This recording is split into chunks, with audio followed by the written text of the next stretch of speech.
Hii hapa. Kweli wewe daktari, Riko shahidi kama naongopa. Na nikauza vizuri sana.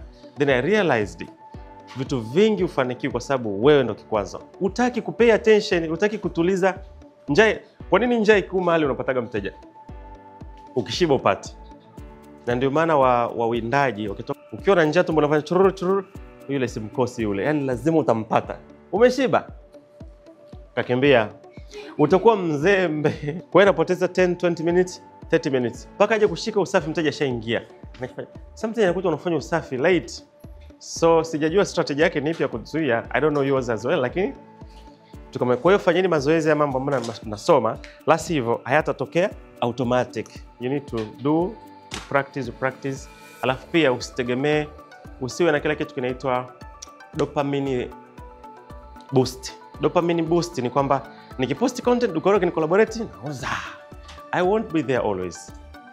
Ndio maana hapa katikati nimewakatalia collaboration nyingine ili uone how it feels to be alone. See, ili uone kwamba do I really say, kwa sababu ukiwa hapa naweza nika collaborate mwanzo mpaka mwisho wa darasa ukauza ukasema program yake toka sikia amna kitu chochote pale, kwa sababu hujapata exactly ulichokijenga wewe.